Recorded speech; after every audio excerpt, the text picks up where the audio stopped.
नयन काहीतरी वेगळाच वागत होता, जणू तो शुद्धीतच नव्हता. त्याला काहीच बोलता येत नव्हतं. इतकंच काय तर आम्ही बोलिलंही त्याला समजत नव्हतं. त्याला फक्त भूक लागली होती. त्याला कसंही करून भस्म्याचं पोट भरायचं होतं. इतक्यात त्याने गाडीत पाठच्या सीटवर उलट्या चालू केल्या. मी आणि विशाल गाडीतून खाली उतरलो आणि नयनला गाडीबाहेर आणून रस्त्याकडेला बसवलं. त्याच्या उलट्या थांबतच नव्हत्या. त्याने तिथे त्याचं पूर्ण पोटच जणू मोकळं केलं होतं. मी तर आयुष्यात पहिल्यांदा हे असं पाहत होतो. आता नयनला 2 वेगवेगळ्या उपायांची लवकरात लवकर गरज पडणार होती. त्याची अवस्था पाहता सतत वांत्या करून पुढील काही तासांत त्याला उभं राहणंही शक्य होणार नव्हतं. त्यामुळे त्याला डॉक्टरी इलाजाची, सलाईन वगैरेची गरज होती. दुसरी गोष्ट म्हणजे नयनला भस्म्या झाला होता. त्यावर त्या सैतानाने ताबा मिळवला होता. यासाठी आम्हाला एका तांत्रिकाची गरज पडणार होती. पण आम्ही इथे भलत्याच संकटात सापडलो होतो. आम्ही आमच्या गावी म्हणजेच कोकणात जायला निघालो होतो. पण आजूबाजूची माती, रस्ता, झाडं हे कोकणातलं मुळीच वाटत नव्हतं.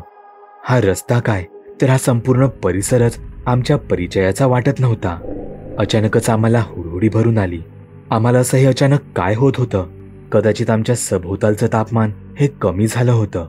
आम्ही ज्या प्रदेशात आलो होतो तिथलं तापमान कदाचित आपल्यापेक्षा कमी होतं. विशाल आशेने माझ्याकडे पाहत होता. मलाही असं काही लगेच सुचणार नव्हतं. मला विचार करायला थोडा वेळ हवा होता. नेमकं काय चाललंय, पुढे काय होणार या सगळ्यांचाच मला अंदाज लावावा लागणार होता. त्यातच हे जर मांत्रिकाचं काम असेल तर इथून स्वतःचा जीव कसा वाचवावा हेही पाहावं लागणार होतं.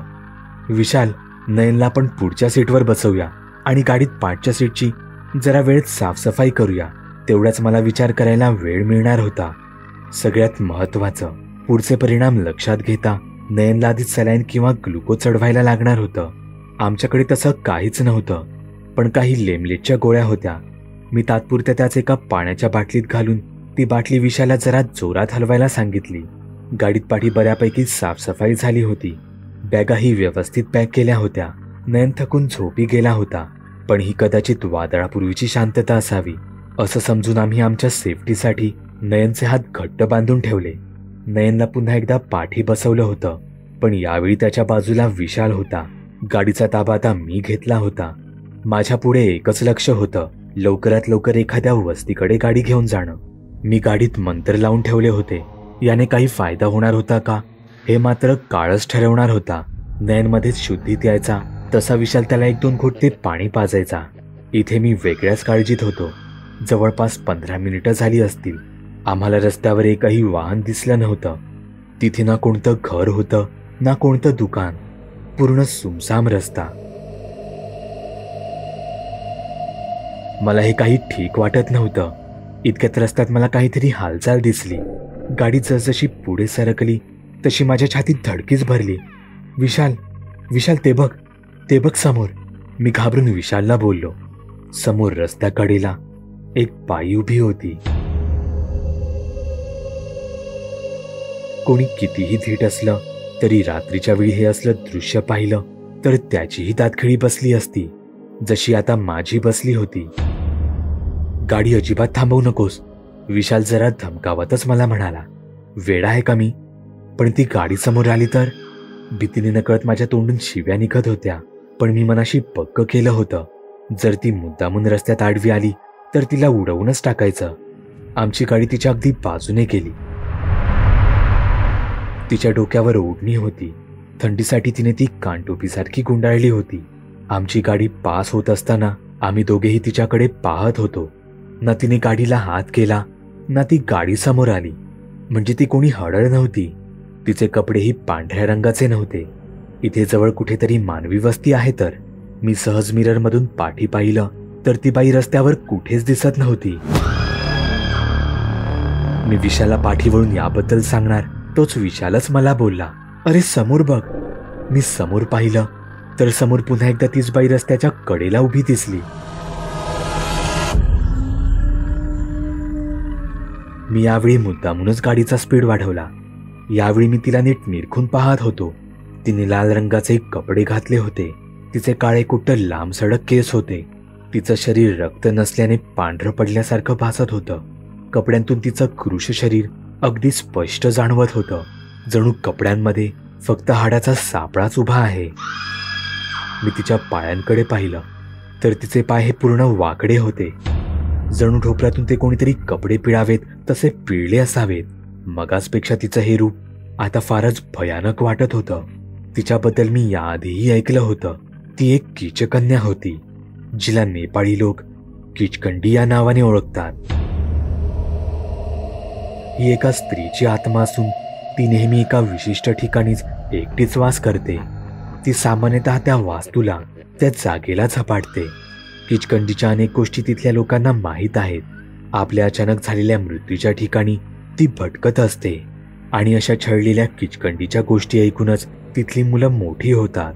या स्त्रियांवर जिवंतपणी फार अन्याय किंवा अत्याचार केलेले असतात किंवा बाळणपणात त्यांचा मृत्यू झालेला असतो.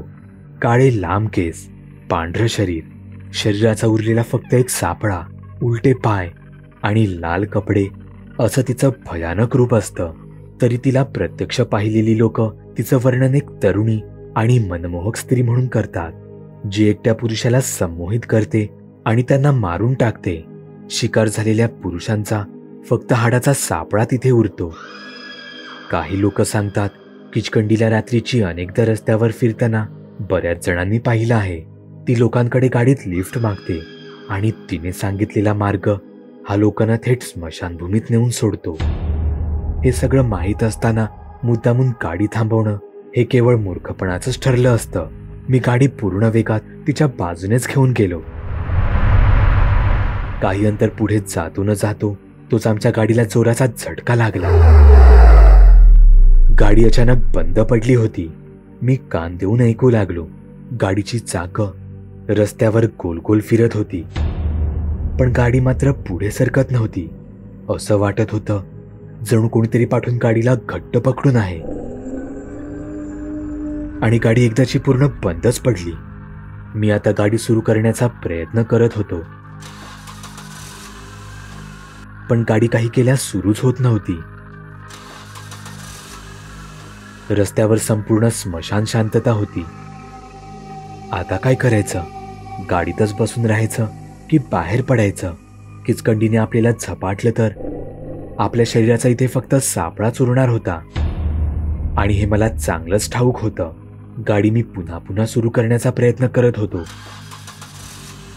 पण काहीच फायदा होत नव्हता. अखेर मी एक मोठा निर्णय घेतला. विशाल, आपल्याला इथून बाहेर पडावं लागेल. पण बाहेर ती सुद्धा असणार. बाहेरच्या पेक्षा आपण इथे आत जास्त सुरक्षित असू. आपण इथे कुठेही सुरक्षित नाहीत. पण हो, प्रत्येक भूताची एक सीमारेखा असते, त्यांची हद्द असते. आपण जर ती हद्द पार केली तर आपल्याला त्यापासून कोणताच धोका पोहोचू शकत नाही. पण हा निर्णय आपल्या दोघांना एकत्रच घ्यायचा आहे. तू म्हणशील तेच करू. विशालने काही क्षण विचार केला आणि त्याने गाडीचं दार हळूच उघडलं. नयनही एव्हाना जरा माणसात आला होता. तो पूर्ण शुद्धीत जरी आला नसला तरी तो थोडंफार बोलू शकत होता. आम्ही बोललेलं त्याला समजत होतं.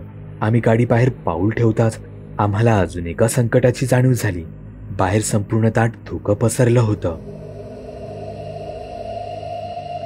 आमच्या टॉर्चचा प्रकाशही त्याला चिरून बाहेर जाऊ शकत नव्हता. आम्हाला घाई करावी लागणार होती. विशालने नयनचा एक हात त्याच्या खांद्यावर टाकला होता. त्याच्या पुढे मी एक टॉर्च आणि एक लोखंडी रॉड घेऊन चालत होतो. लोखंडी रॉडला मी सोबत एक मंतरलेला धागा बांधला होता, जो एकेकाळी गुरुजींनी मला दिला होता. विशाल, एक लक्षात ठेव, कदाचित आपण चालताना एकमेकांना पाहू शकणार नाही. ही जागा आपल्यासाठी अनोळखी आहे. इथे बोलत राहिलो तर न जाणू जंगली निशाचर आपला आवाज ऐकून आपल्यावर हल्ला करतील. म्हणून आपण एकमेकांशी हळूवार शिट्टी वाजवून संपर्क करू. काही काही वेळाने एकमेकांना शिट्टी मारू. लक्षात ठेव, काहीही झालं तरी हा रस्ता सोडायचा नाही. रस्त्याने सरळ चालत राहायचं. रस्ता आहे म्हणजे तो आपल्याला कुठल्या तरी वस्तीत नक्कीच घेऊन जाणार. आणि हो, समोर पाहू नकोस, जमिनीवर लक्ष ठेव. किचकंडीच्या डोळ्यात पाहिलं तर आपण संपलो म्हणून समज. आम्ही रस्त्याने चालतच निघालो. धुक्यातून चालताना आम्ही स्वर्गात गेल्याचा आम्हाला भास होत होता.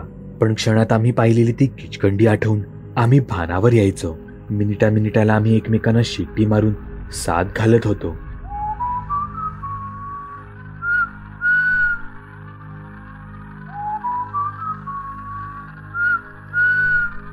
आणि तो भयानक क्षण आला जेव्हा मला माझ्या अवतीभवती भयानक भास होऊ लागले. कोणीतरी माझ्या अवतीभवती फिरत होतं. मी मात्र स्वतःवर ताबा ठेवून होतो. काहीही झालं तरी समोर पाहायचं नाही. मी रस्त्यावर खाली टॉर्च मारून होतो. माझ्या प्रत्येक शिट्टीला विशाल उत्तर देत होता.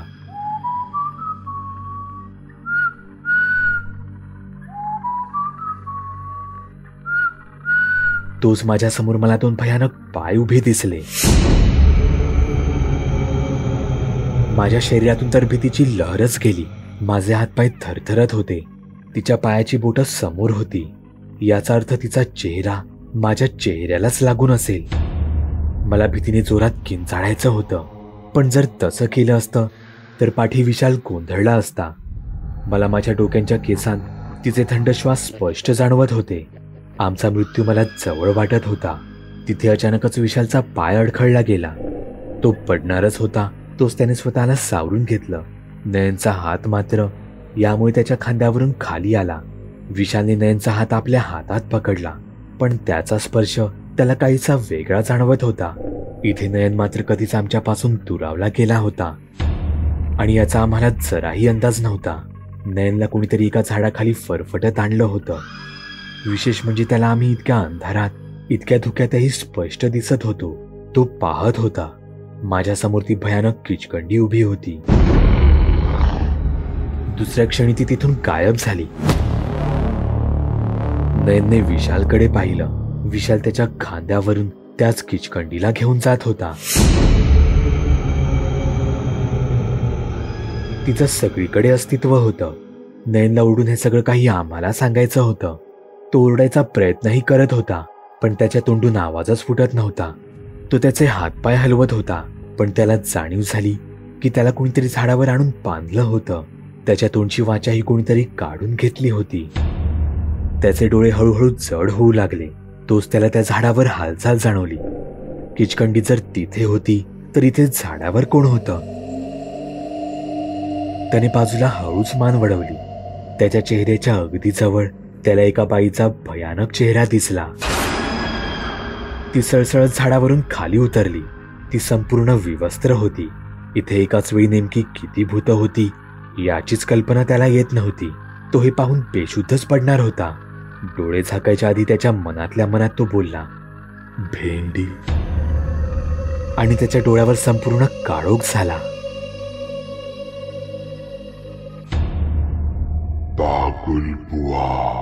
चॅनलवर अपलोड केलेल्या नवीन व्हिडिओची नोटिफिकेशन मिळवण्यासाठी चॅनल सबस्क्राईब करायला विसरू नका. व्हिडिओ आवडला तर आमच्या मेहनतीचा मोबदला म्हणून तो लाईक करून मित्रांसोबत जरूर शेअर करा. चॅनलवरचे इतर व्हिडिओ पाहण्यासाठी इथे क्लिक करा. तसेच चॅनलवरची प्लेलिस्टही चेक करा. दर दिवशी नवनवीन भूतांचे व्हिडिओ बनवून मी तुमचं मनोरंजन करत राहू याची खात्री बाळगा.